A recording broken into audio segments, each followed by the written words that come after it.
Okay, the medium is the message. So hi everyone, welcome to my YouTube channel.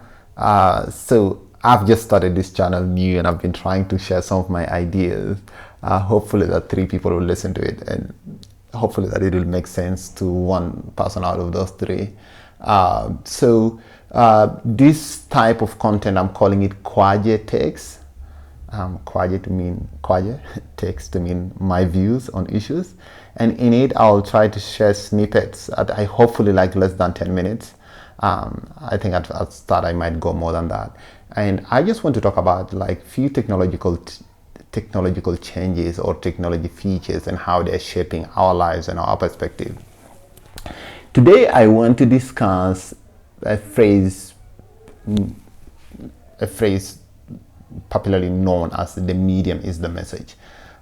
This is a phrase coined by Canadian philosopher and media theorist, a very famous Canadian philosopher and media theorist whose name is Marshall McLuhan, and he shared this as part of a larger piece of his work that was published in 1962. And the first chapter of that piece of work, which was actually the whole work was named Understanding Media, the Extension of Man, and this chapter 1 is named after this phrase, the medium is the message.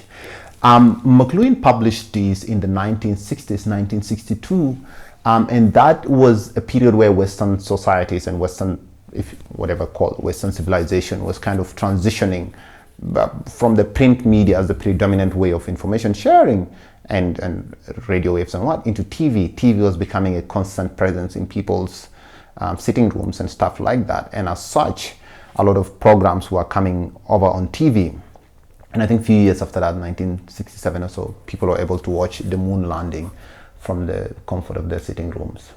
And McLuhan was discussing in his argument is that like a medium of communication, whether that's TV, print, radio,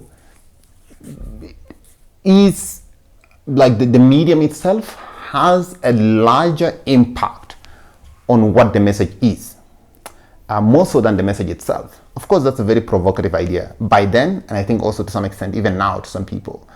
But I want to argue like how some of what he said actually makes sense. He's arguing that like the advent of a new media probably shapes and probably informs the message that is going to be sent more so than the content of the message itself. And I think I would want to discuss that in 2 lenses, kind of like trying to understand like how these new medias that have been kind of invented or introduced into our lives over the past few years, how that has changed society to some extent or changed the messages that people send. But I also want to discuss like the second thing I want to reflect is like how the transition from traditional to digital or new media is happening.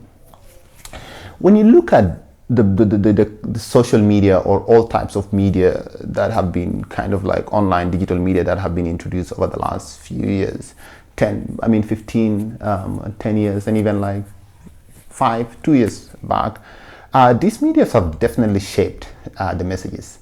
I remember, for example, the first time I edited a photo, I used Photoshop. That was in the year 2009. Some of you probably have done it before that, but that's when I got a hold of a computer and I was able to play with a lot of things.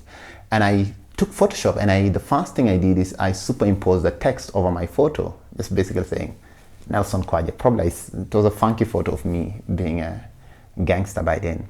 And that was whoa, like my classmates, by then I was a freshman at Dubai University studying architecture. That's a story for another day. My classmates were like wowed by that. Like you were able actually to write something on a picture, and that was like a huge thing. Kind of fast forward like 10 years later, writing your name over a picture is, believe you me, like my younger sister, who is our last born, Mimi, Mimi is how old? Like 12 years old, 13. She can do that like she can do that using a phone, even do more complex things, edit videos and what. But what am I saying there? Like these mediums of communication does not only change like the speed of the content that we're sharing, but also change the type or inform what type of content that we're sharing. And you can see that very clearly probably when you're using social media. When you go to Twitter, you tweet. like Twitter incentivizes you to tweet, and tweet is a certain form of idea and a message that composed in a certain way. In this case, it's like composed in like 240 characters. So that means the message itself is largely impacted by like what that medium is. You can also see that with TikTok. Like what TikTok did is not only just makes the videos shorter. It also like TikTok also informed what the videos should be about. And you can see that like very clearly, like once you have like 15 seconds or what, or 10 seconds, you can, what can you do? You can't have a podcast on that. You have to have a certain type of messages. And that medium changes the type of messages that we share. I mean, shorter attention span, you find people doing certain type of videos, certain type of what, but also that happens with Facebook and happens with all this medium.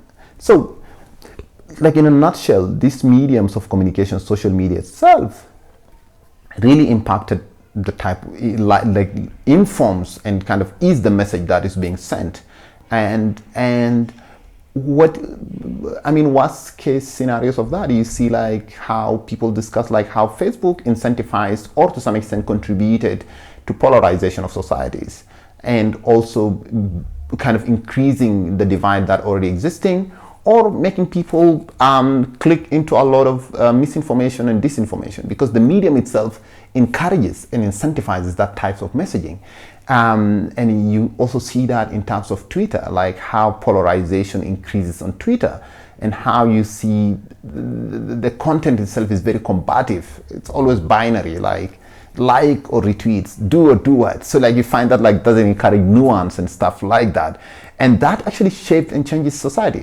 But also on the other hand, it happens also, there is a cuter bit of it. You find mediums like Instagram, for example, encouraging photo sharing, encouraging people to view new types of places. You find YouTube kind of like allowing new creators to come and create amazing experiences. Removing gatekeepers who used to control the types of content that needs to be viewed. So like there is all that, but like the overall, like the key thing here that McLuhan kind of predicted is happening right now. The medium itself is the message. The medium itself is informing the message. It's shaping the message, and it's telling us what types of messages we should share. Like, I mean, I am doing this video, the format of it and everything. It's informed by the platform that I'm going to post it on. The second thing is I want to talk about transition, what people call like traditional to digital migration, or traditional to what. I think a lot of media houses miss the point. A lot of people kind of simplify like the traditional to digital transition to imply that it is simply taking your content and making it digital, which is fine, which is kind of also true to some extent. To a great extent, it's true. I mean, you find a lot of the media houses have YouTube channels now, and they just take the video content and upload it there.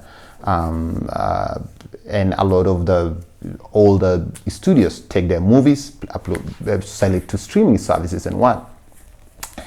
But what I think the point that media houses miss here is that like digital is not like traditional. Radio is not like online content. Radio is not like online audio, not like podcasts. TV is not like online video streaming or Facebook. Then you find this dilemma where a lot of media houses are just taking their content and just pumping it online. TV station, even in South Sudan, you find TV, like South Sudan TV takes their videos and pushes it, uploads it online. Radio stations take their content and just put it on digital, or create digital streaming. I think that's not what the medium is, the message is about, and that is nice to do, but there is a better thing to do, and that is repurposing, and kind of like repurposing your message, repurposing your content, recreating what type of content you type, creating new type of content that can fit into this new medium, because this new medium are being consumed differently. The audience on it are different, the demographics is different, the types of messages that they want to hear is different. Take for example radio. My dad has a radio. He's been having a radio since I was born. Always has one. Listen to it all the time. Even at night when he's sleeping, he listens to radio. Beside the point, radio is a type of medium that people use to consume audio, but like the user doesn't have a lot of control.